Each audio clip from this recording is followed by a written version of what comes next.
Bismillahirrahmanirrahim. Assalamualaikum warahmatullahi wabarakatuh. Bertemu kembali kali ini di pertemuan kita yang ke-6 ya. Ini pertemuan terakhir sebelum nantinya kita akan melaksanakan ujian tengah semester ya. Oke, baik, di pertemuan sebelumnya kita sudah bahas tentang bagaimana pengambilan keputusan ya dalam sebuah perusahaan. Nah, di pertemuan ini Bapak akan melanjutkan materinya kali ini tentang yang namanya pengorganisasian ya. Sebelumnya kita sudah sempat bahas tentang perencanaan ya, termasuk di dalamnya ada pengambilan keputusan, penetapan tujuan, dan seterusnya. Kali ini kita akan masuk kepada fungsi yang kedua, yaitu di mana berbicara tentang pengorganisasian. Nah, apa itu pengorganisasian akan kita bahas satu persatu mulai dari sekarang. Organisasi sendiri itu diartikan sebagai kumpulan orang dengan tujuan tertentu ya, atau dalam hal ini adalah sebuah perusahaan. Jadi memang perusahaan ini sendiri pun dianggap sebagai sebuah organisasi dengan tujuannya yang tertentu, di mana tujuan perusahaan tidak lain dan tidak bukan adalah profit oriented atau mencari keuntungan atau laba tersebut. Nah, pengorganisasian adalah sebuah proses di mana perusahaan membuat struktur organisasinya, menempatkan orang-orang sesuai dengan bidang keahliannya. Di dalam pengorganisasian ini akan ada namanya departemen dan pembagian kerja ya. Jadi kalau departemen ini adalah pengelompokan orang ya berdasarkan kegiatan atau pekerjaan yang sejenis gitu ya. Katakan pekerjaan yang sejenis tuh misalkan bendahara, kasir, kemudian perpajakan, akuntansi. Ini kan pekerjaan-pekerjaan yang sejenis, yaitu masih dalam kelompok keuangan gitu ya. Jadi dikelompokkan menjadi satu departemen, namanya departemen keuangan gitu ya. Kemudian nanti pekerjaan-pekerjaan yang sejenis umpama pembelian bahan baku, proses produksi, proses penyimpanan barang jadi dan segala macam itu masuk kepada pekerjaan yang sejenis, yaitu dikelompokkan ke departemen produksi, misalkan seperti itu ya. Kemudian selain departemen ada namanya pembagian kerja, di mana masing-masing orang nanti akan ditetapkan kerjaannya dia apa aja sih. Misalkan tadi bendahara di departemen keuangan itu kerjaannya apa aja sih, mulai dari A, B, C dan seterusnya, itu termasuk pembagian kerjanya dia. Kemudian nanti dibagi-bagi juga, misalkan bendahara itu tugasnya cuman ini, menjaga uang perusahaan katakan, kemudian kasir menerima pembayaran dan seterusnya, pajak khusus bagian pajak. Jadi ada pembagian tugasnya gitu ya. Itu di pembagian kerja. Ya selayaknya apa, misalkan pemain bola lah ya. Kalau kita mau main bola kan dibagi-bagi itu tugasnya ya. Ada yang jadi kiper, ada yang jadi striker, ada yang back, nanti bagian defense ya. Dan masing-masing memiliki fungsinya sendiri-sendiri gitu ya. Jangan sampai nanti kita main bola kipernya kiper semua gitu ya, atau striker semua gitu kan. Jangan sampai nanti kita mau main bola gitu ya, ada berapa 11 pemain semuanya jadi kiper gitu ya, nggak mungkin ya. Atau semuanya jadi striker gitu ya, nggak bakal bisa tercipta gol gitu ya, karena nanti ketika ada serangan balik nggak ada defense, nggak ada pertahanannya, ya bobol gitu ya. Jadi memang ada pembagian tugasnya masing-masing ya. Kamu bagian defense, back, kerjaanmu ya bertahan kalau nanti ada serangan dari musuh. Ini kamu bagian striker di depan, nanti ada yang bagian assist, ada yang bagian keeper dan lain sebagainya. Jadi memang masing-masing mempunyai tugasnya sendiri-sendiri dalam rangka untuk nanti menciptakan goal ya, mencapai tujuan tertentu gitu ya. Nah, perusahaan juga kurang lebih seperti itu ya. Ada yang di bagian keuangan, nih kamu kerjaannya ini, ada di bagian pemasaran, kamu kerjanya ini dan seterusnya, dalam rangka nanti bisa mencapai tujuan perusahaan yang ada tersebut ya. Di sini juga akan dihitung beban kerja dari masing-masing pekerjaan tersebut ya. Apakah mampu dikerjakan oleh satu orang saja atau lebih. Kayak misalkan bagian apa ya, customer service yang melayani konsumen, kira-kira ini cukup satu orang atau kurang ya. Kayaknya kalau melihat jumlah konsumen yang seperti ini, kayaknya kalau cuma satu orang ini tidak cukup ini ya, harus minimal 2 orang, atau bahkan kalau bisa 3 orang 4 orang tuh lebih bagus lagi ya. Jadi ada beberapa pekerjaan yang tidak bisa dilakukan sendiri ya. harus dilakukan mungkin beberapa orang, tapi ada juga beberapa pekerjaan yang katakan bisa dilakukan oleh satu orang, misalkan bagian akunting itu bisa satu orang ya, dan lain sebagainya. Artinya memang setiap pekerjaan itu memiliki beban kerjanya masing-masing, dan itu nanti dihitung ya kira-kira apakah ini cukup dikerjakan satu orang atau memang lebih gitu ya. Nah kalau kita lihat misalkan di bank ya, di bank kalau kita lihat jumlah tellernya, teller itu bagian kasirnya itu ya, dengan jumlah CS customer service-nya itu biasanya banyakkan bagian tellernya.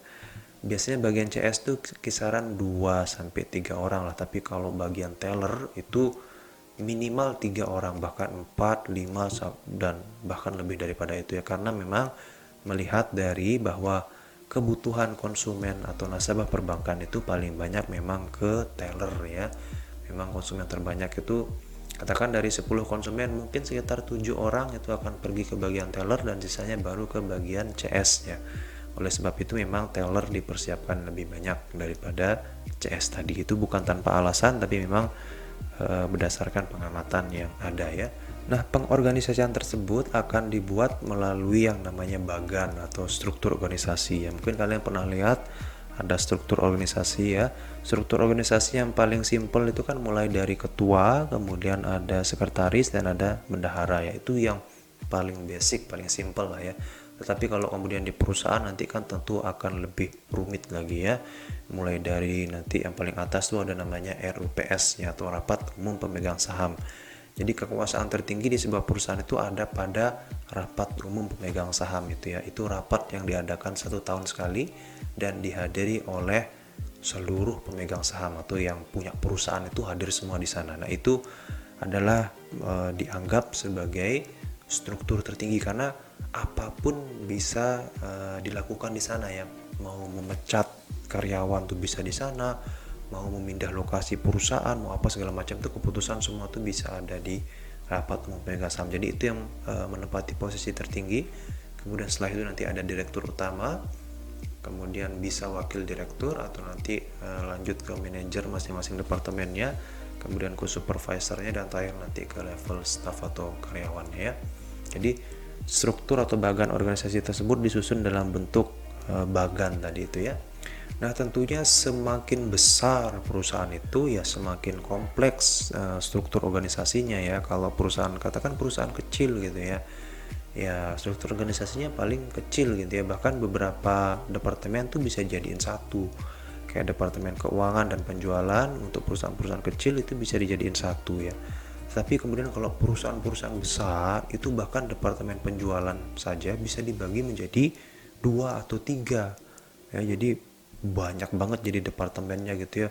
Departemen penjualan sepeda motor lain sendiri, departemen penjualan mobil lain sendiri, departemen penjualan sepeda lain sendiri. Jadi penjualan saja bisa dibagi menjadi banyak ya. Oleh sebab itu memang semakin besar sebuah perusahaan akan semakin kompleks atau semakin rumit struktur organisasinya. Dan struktur organisasi ini bersifat dinamis ya, lawannya statis. Kalau statis itu dia tetap tidak ada pergerakan, tapi kalau dinamis itu terus berubah ya.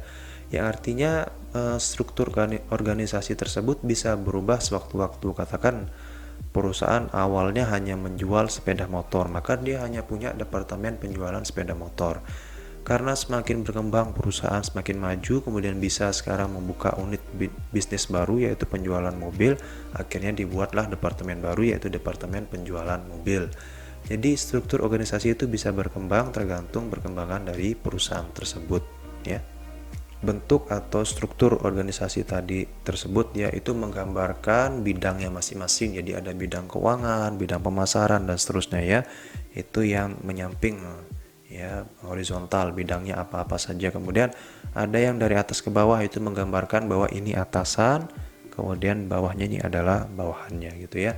Nah bentuk atau gambar struktur organisasi tersebut yang paling umum adalah tadi ya berbentuk piramida seperti itu ya. Ada juga yang berbentuk horizontal, jadi lurus dari atas turun ke bawah. Ada juga yang menggambarnya seperti itu, atau ada yang menggambar dari samping kiri ke samping kanan, atau ada yang menggambar bulat dan segala macamnya. Itu tergantung masing-masing perusahaannya ya, sukanya menggambar dalam bentuk apa, tapi yang paling lazim digunakan adalah bentuk piramida tadi tersebut ya. Nah, kalau kita berbicara tentang departemen ya, departemen itu adalah pengelompokan pekerjaan yang sejenis ya, dalam hal ini yang memiliki fungsi-fungsi yang sama. Misalkan tadi adalah keuangan, itu kan fungsi-fungsinya berkaitan dengan pengelolaan keuangan, itu dikelompokkan jadi satu semua menjadi departemen keuangan.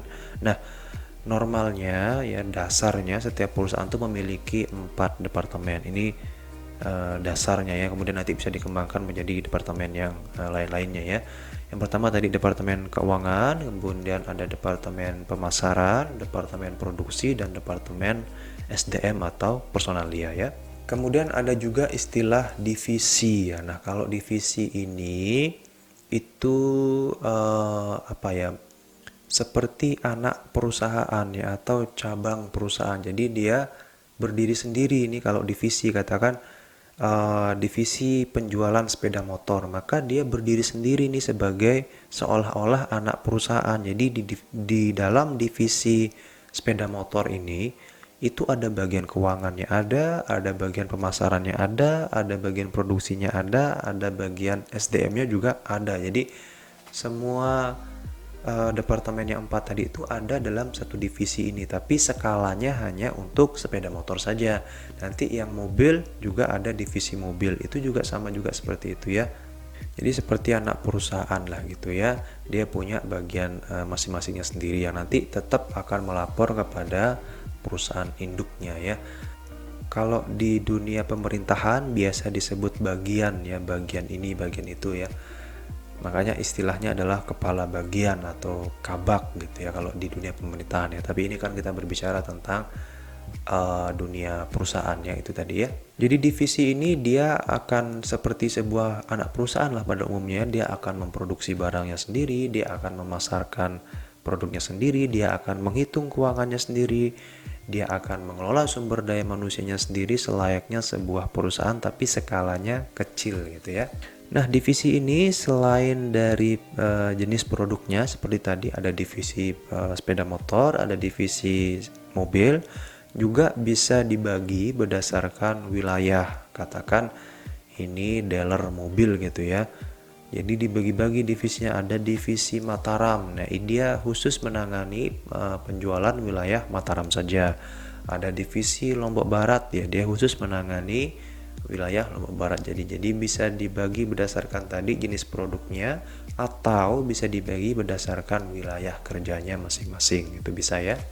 Atau bahkan kalau di pabrik ya, itu biasa dibagi berdasarkan jenis pekerjaan tertentu ya. Katakan namanya pabrik, katakan seperti pabrik pembuatan mobil ya, itu kan prosesnya panjang banget ya, sehingga dibagi menjadi beberapa divisi. Ada divisi khusus kaki-kaki itu maksudnya kalau di dunia otomotif itu maksudnya ban dan segala macam, itu maksudnya kaki-kaki ya. Nah, itu ada divisi khusus tentang ban, ada divisi khusus tentang sasisnya, rangkanya, ada divisi khusus tentang pengecatannya, ada divisi khusus tentang interior mobilnya dan segala macam. Jadi dibagi-bagi berdasarkan proses produksinya tadi, itu bisa juga ya. Kemudian ada namanya proyek ya. Kalau proyek ini adalah sifatnya sementara ya. Jadi kalau ada proyek tertentu barulah dibuat satu departemen atau satu divisi tertentu ya. Yang mana divisi ini suatu saat ketika proyek tersebut sudah selesai ya bubar gitu ya. Selesai juga proyek tersebut ya, divisi tersebut ya. Biasanya misalkan ada proyek pengadaan mobil di misalkan apa ya, di kantor gubernur katakan gitu ya, ada proyek pengadaan mobil dinas jumlah sekian banyak. Nah, ketika ada proyek tersebut dibikinlah kemudian divisi proyek pengadaan mobil kantor gubernur gitu ya, karena pembeliannya dalam jumlah banyak sehingga memang dibutuhkan satu divisi khusus untuk menangani proyek itu saja ya. Ketika nanti proyek itu sudah selesai, penjualannya semua sudah terselesaikan ya sudah, maka divisi tersebut akan bubar dengan sendirinya. Jadi hanya pada saat terjadi proyek-proyek atau pesanan-pesanan tertentu dari konsumen saja. Kemudian di dalam sebuah organisasi juga sering kita jumpai adanya kelompok-kelompok ya. Kalau tadi kan departemen-departemen, sekarang kelompok-kelompok. Yang pertama ada kelompok yang formal dan ada kelompok yang tidak formal atau informal. Nah, kelompok formal ini diantaranya adalah yang pertama ada namanya Satgas atau Satuan Tugas. Ya, mungkin ini sering kita dengar sekarang kalau di Corona ya, Satgas Penanganan COVID-19 gitu ya. Nah, Satgas ini hampir mirip seperti proyek tadi ya. Jadi memang sifatnya sementara. Jadi dia ada atau dibentuk pada saat tertentu saja dan suatu saat akan bubar ya. Nah, bedanya adalah kalau proyek tadi itu dibentuk karena ada pesanan konsumen ya, memang karena ada hal positif gitu ya. Nah, kalau Satgas ini dibentuk karena ada hal negatif, ada masalah tertentu dalam sebuah perusahaan dan ingin dipecahkan masalah ini, maka dibentuklah Satgas ini, satuan tugas ini ya. Terdiri dari berbagai macam orang, dari berbagai macam latar belakang, dari berbagai macam departemen akan diambil satu persatu. Dari bagian keuangan akan diambil untuk ngecek keuangannya, nanti dari bagian produksi akan diambil segala macamnya, sehingga menjadi satu tim yang terdiri dari banyak keahlian ya. Ini ditugaskan untuk menyelesaikan satu permasalahan tertentu ya. Katakan di perusahaan tersebut terjadi kasus korupsi ya, yang melibatkan banyak orang. Nah, untuk memecahkan kasus korupsi ini kok bisa terjadi, dibentuklah Satgas tadi atau satuan tugas tersebut ya. Kalau yang corona tadi kan karena memang ada masalah corona, maka dibentuklah Satgas Corona tadi. Nanti kalau sudah hilang coronanya ya hilang juga Satgas ini ya. Kemudian ada juga istilahnya panitia tetap ya. Panitia tetap ini adalah sekumpulan orang yang memang dibentuk untuk menangani beberapa agenda dalam perusahaan atau beberapa kegiatan dalam perusahaan. Seperti misalkan perusahaan ingin merancang satu produk baru gitu ya, yang mana produk baru ini diharapkan bisa mewakili kebutuhan atau keinginan konsumen, sehingga dibentuklah panitia pembentukan produk baru yang terdiri dari berbagai macam orang tadi ya. Jadi panitia ini sifatnya tetap. Suatu saat kalau perusahaan ingin meluncurkan produk baru lagi, ingin merancang produk baru lagi, maka akan diambil panitia yang sama ini, akan dibentuk lagi panitia yang sama ini ya. Kemudian ada panitia terkait dengan pemberian saran. Jadi kalau memang perusahaan ingin katakan mau membuat anggaran baru dalam perusahaan, mau melakukan perencanaan keuangan, nanti bisa dibentuk satu tim panitia pembentukan anggaran. Itu bisa juga ya. Nah, kenapa sih kok penting bagi perusahaan untuk membentuk yang namanya panitia ini ya? Karena harapannya adalah keputusan yang diambil nanti akan lebih baik ya. Kenapa? Karena memang panitia ini kan terdiri dari berbagai macam latar belakang, terdiri dari berbagai macam keahlian. Tadi diharapkan bahwa keputusan yang diambil ini benar-benar keputusan terbaik karena sudah dipertimbangkan dari berbagai macam latar belakang tadi itu ya. Kemudian selanjutnya ada namanya kelompok informal ya. Kelompok informal ini tidak seperti kelompok yang formal tadi, di mana strukturnya jelas ya. Ada anggota-anggotanya, ini nanti kamu bagian ketuanya, ada ini tugasnya segala macam. Tapi kalau kelompok yang informal ini biasanya strukturnya tuh kurang jelas gitu ya. Sekedar ya ngumpul-ngumpul biasalah tanpa ada struktur-struktur segala macam gitu ya. Biasanya seperti yang informal-informal ini seperti arisan ya. Jadi karyawan-karyawan tersebut ngumpul jadi satu melakukan arisan ya. Ini bentuk kelompok tetapi nggak ada struktur macam-macam, kan namanya orang arisan kan sekedar ngumpul kemudian kocok arisan dan seterusnya. Atau kelompok pengajian ya, itu juga bisa termasuk dalam kelompok informal tersebut ya. Atau tim sepak bola, tim futsal gitu ya. Jadi yang laki-laki semua membentuk tim futsal yang terdiri dari campur-campur deh, ada dari departemen ini, ada yang staff, ada yang manajer, campur-campur ya. Jadi yang memiliki kesamaan hobi itu bisa bergabung dalam satu kelompok informal tersebut ya. Nah, memang kelompok-kelompok informal seperti ini cukup baik bagi perusahaan karena bisa membentuk keakraban di antara karyawan yang ada ya. Jadi antara staff dengan atasannya itu bisa lebih akrab karena mereka katakan tadi bermain futsal bersama misalkan gitu ya. Nah, demikianlah penyampaian materi kita tentang struktur organisasi, tentang departemen, tentang divisi, termasuk kelompok baik yang formal maupun informal ya. Nah, di materi yang selanjutnya nanti akan dijabarkan lebih dalam lagi tentang tadi pembagian-pembagian kerja tersebut. Kalau orang sudah ditetapkan katakan menjadi seorang bendahara, apa saja sih tanggung jawab bendahara ini? Kalau terjadi kehilangan uang, nanti siapa yang bertanggung jawab? Terus dia melaporkan ke siapa dan seterusnya, itu nanti akan dibahas di pertemuan yang selanjutnya ya. Pertemuan selanjutnya kan nanti akan diisi oleh kelompok mahasiswa ya, kelompok presentasi mahasiswa ya, di pertemuan kita yang ke-8 nanti setelah UTS ya. Nah, setelah ini silahkan kalian menyaksikan, Bapak ada lanjutan videonya yaitu tentang informasi mengenai pelaksanaan ujian tengah semester. Nah, untuk sekarang cukup sekian dan terima kasih. Assalamualaikum warahmatullahi wabarakatuh.